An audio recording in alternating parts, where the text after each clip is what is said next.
Hi hello welcome to my ఇంటి రుచులు only vegetarian. ఈరోజు ఒక మామిడికాయతో టేస్టీగా పచ్చి పులుసుని ఎలా ప్రిపేర్ చేసుకోవాలి ఈ వీడియోలో చూపిస్తున్నాను.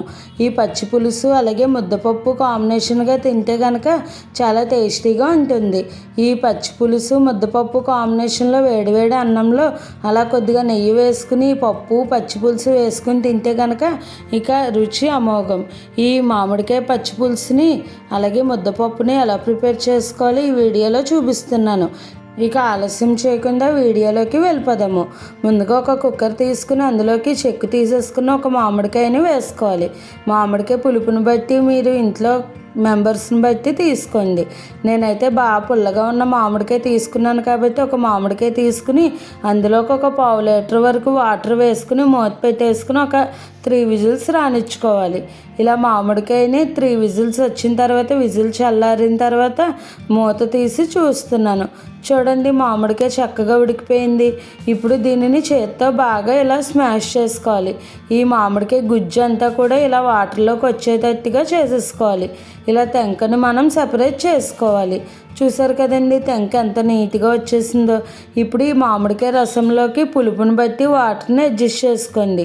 తర్వాత ఇందులోకి సన్నగా చాప్ చేసుకున్న ఒక 3 ఉల్లిపాయలు అలాగే కారానికి తగినట్టుగా పచ్చిమిర్చిని తర్వాత టేస్ట్కి సరిపడా సాల్ట్ ఒక పావు టీ స్పూన్ పసుపు వేసుకుని అంతా మిక్స్ చేసుకోండి.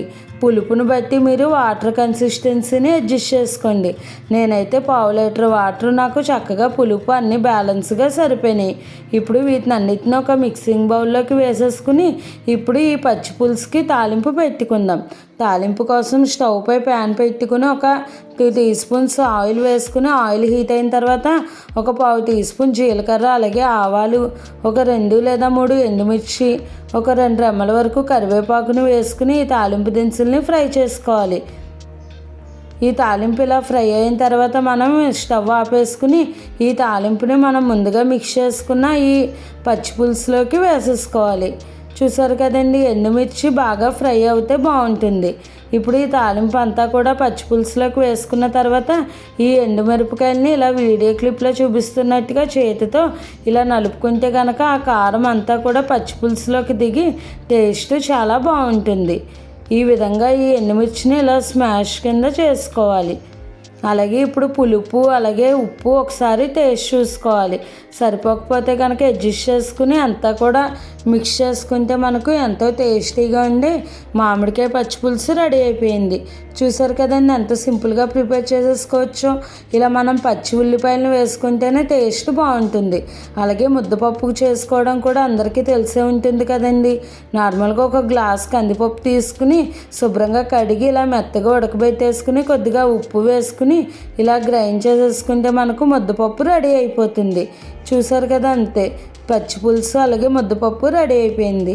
దీనిని వేడివేడి అన్నంలోకి అలా కొద్దిగా పచ్చి పులుసు తర్వాత ముద్దపప్పు వేసుకుని కొద్దిగా నెయ్యి వేసుకుని మిక్స్ చేసుకుని తింటే కనుక చాలా టేస్టీగా ఉంటుంది.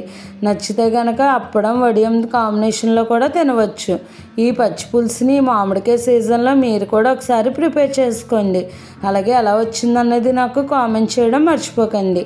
మరిన్ని మంచి మంచి హెల్తీ టేస్టీ రెసిపీస్ కోసం నా ఛానల్ని ఫాలో అవ్వండి. ఈ రెసిపీ కనుక మీకు నచ్చినట్టయితే లైక్ చేసి షేర్ చేసి కామెంట్ చేసి నా ఛానల్ సబ్స్క్రైబ్ చేసుకుని పక్కనే ఉన్న బెల్ ఐకాన్ క్లిక్ చేయడం మర్చిపోకండి. ఇంకా మీకు ఏమైనా వెజిటేరియన్ రెసిపీస్లో వెరైటీగా హెల్తీగా టేస్టీగా సింపుల్గా కావాలి అనుకుంటే నాకు కామెంట్ చేయండి. Thanks for watching.